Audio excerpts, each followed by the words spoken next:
Hey Dan, hope you had a great summer. Yeah, thanks, Harold. Hope you do. Good. Well, we're back at it, and we're just over a month away from a provincial election, and just a week away from the start of the annual Union of BC Municipalities Convention, which is a bit of a mouthful, but in Vancouver this year. It alternates Vancouver and somewhere else, doesn't it? Every second year, but it's here in our backyard in Vancouver, so you'll be there. Why do you go to UBCMs? I mean, you typically cover Vancouver, but what do you get out of going there where you get these crowds from around the province? Yeah, it is always an interesting event where you get, hundreds of representatives from local governments, thousands, like representatives from local governments from around the province. So this includes mayors, city councilors, the First Nations governments, and then also, in addition to elected officials, you've got lots of staff people, administrative people, and CAOs and city managers and different kinds of municipal staffers, senior staffers, as well as provincial staff and provincial politicians and some federal politicians in the mix as well. And then you have a whole bunch of lobbyists, people who are there to sort of try to catch the ear of these elected officials, and people, representatives from organized labor, representatives from different companies or industry associations. And, it's kind of a mix of, what you'd see at a convention. It takes over the Right. convention center and you Like a have a bunch trade of, show and a whole thing going yeah, on. there's a Yeah. huge trade show. Yeah, that Right. they do. I think they only do that when it's in Vancouver, which as you mentioned, as it is this year. So they have this massive trade show is part of it. And then, like other conventions, there's a social aspect as well, where you have after the day's events wrap up, and then you have evening events. Some are a little more formal, or some are less formal, and often people will have a few drinks, might have some food, and that's where, they're socializing, but often people are talking about the issues, that matter to them in their community. So even in the evening when people go to the pub or some of these reception parties, they're, they're still talking about these same issues, but just often with a glass of beer. And And it's obvious every year as well. It's a place where the our provincial political leaders are expected to appear and speak. The yes, premier, the opposition leader, and this year, of course, the Green Party leader Sonia Furstenau, I believe, is also speaking. yeah, And it would have been Falcon, but now obviously the BC United, I don't think he'll be there this year, but Rustad will be there representing the Conservative, and obviously the Premier, David Eby, will be there yeah. on behalf of the NDP. And again, from past experience, it seems like in an election year, these speeches take on heightened importance, and the crowds can be a little more emotional.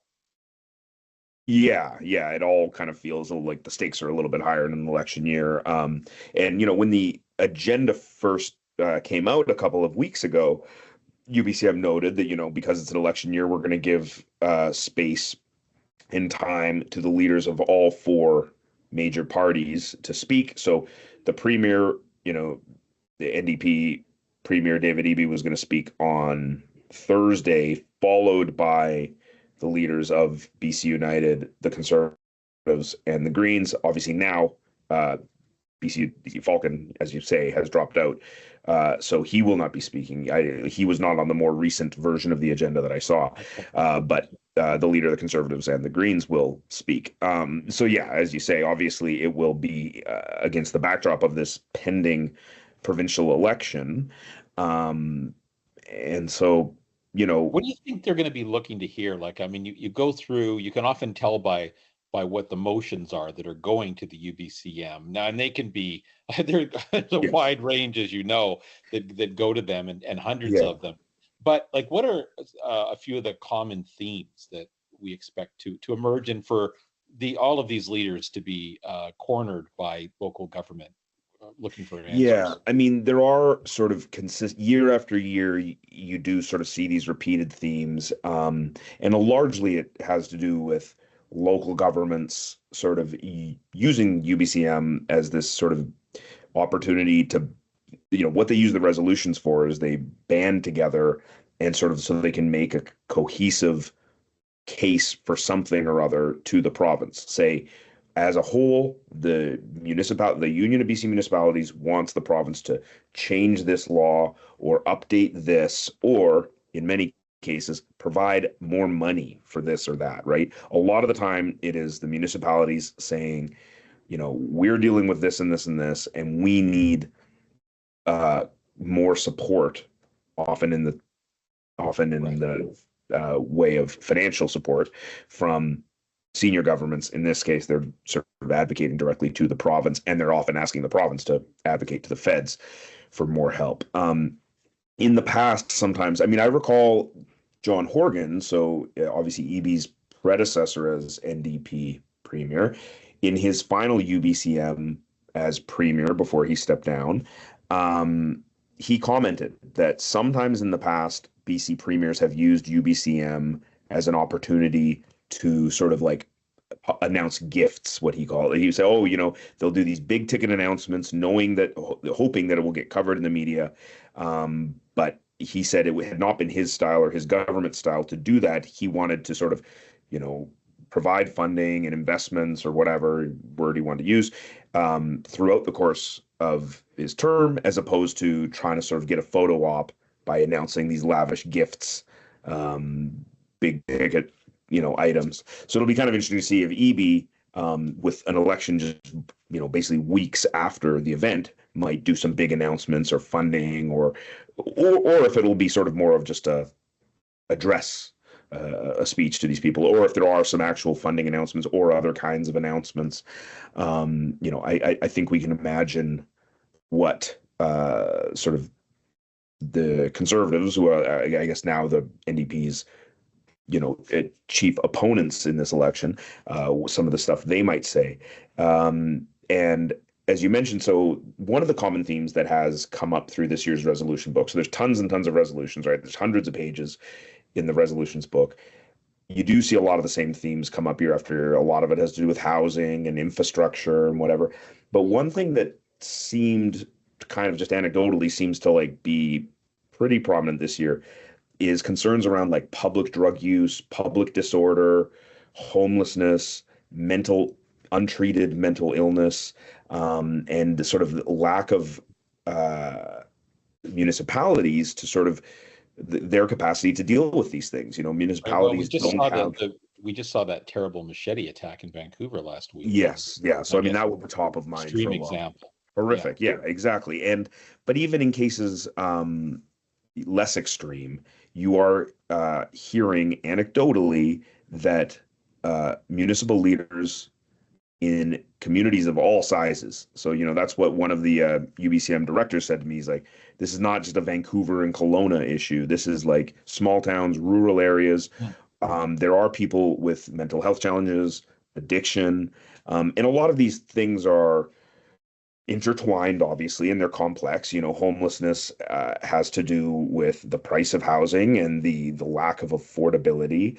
And then if people have mental health challenges and then they find themselves homeless, often that's going to exacerbate. It's not going to make their mental health better. It makes it worse, and it'll exacerbate that. So all of these things are combined. Obviously, not all people with mental health challenges are violent, and not all homeless people are violent. Statistics show that both groups are more likely to be victims of violent crime than to be violent themselves. But of course, that in and of itself is a huge problem. So, but we're hearing from mayors and councillors and people around the province that some of these issues seem to be getting worse, or at least more visible. And they're noticing these more, and they're having trouble dealing with it. Obviously, BC was kind of a leader on decriminalizing drugs. The BC NDP government has since changed its tack and tried to respond to some of the concerns that they've heard.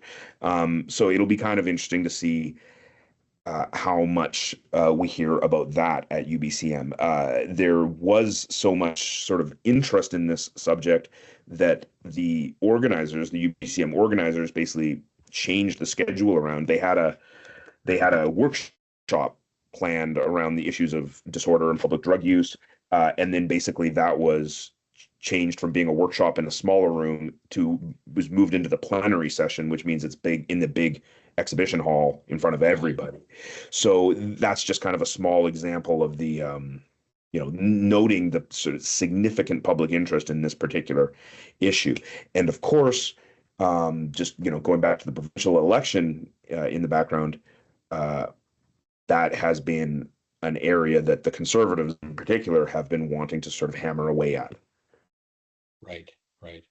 Well, that'll be interesting to see what happens there. And I guess it'd be interesting to hear from Rusted. I don't actually know where he stands in terms of the relationship between the province and local government powers, and what powers to delegate to local government as opposed to senior governments. So, we've seen what, obviously the NDP has a track record on this, as did the previous Liberal government.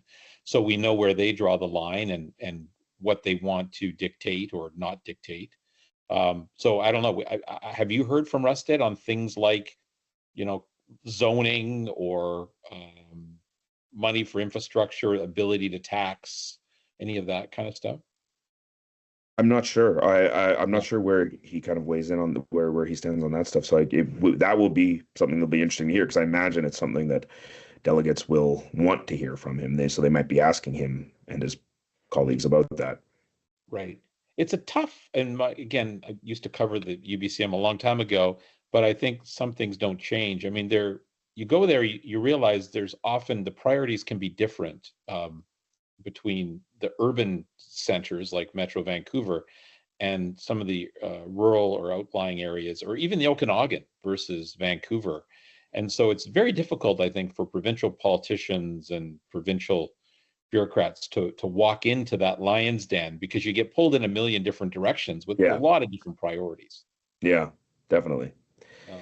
But it is a chance. I mean, it is a chance, especially for them, because, I guess it was often said to me that the mayor of Vancouver, whether it's Ken Sim or whoever, his predecessors, or the mayor of Surrey, could get the ear of a cabinet minister relatively easy, but it's very hard for smaller municipal mayors and councillors, to get that attention. So this is a chance for them to get face time with senior staff and cabinet ministers, and and the premier in the premier's office, and absolutely. Right. Okay. Well, that'll be fun. Enjoy your week back then, Dan. And I guess that means there'll be no city council for a couple of weeks. So they'll be back at it after. No council next week, and it will return the following week. So so council will be back in session the last week of September. And they'll be getting into, entering their third year, I guess, this fall. It'll be, basically it'll be kind of we're getting to the halfway point. It basically just about the halfway point of the 4-year term. Right. Okay. We'll talk about all that. Well, next week we'll maybe talk a little bit more about what you're hearing heading into the UBCM or whatever else comes up between now and then. Lots of things going on. All right. Thank you, Dan. Okay, great. Thanks, Harold. Thank you.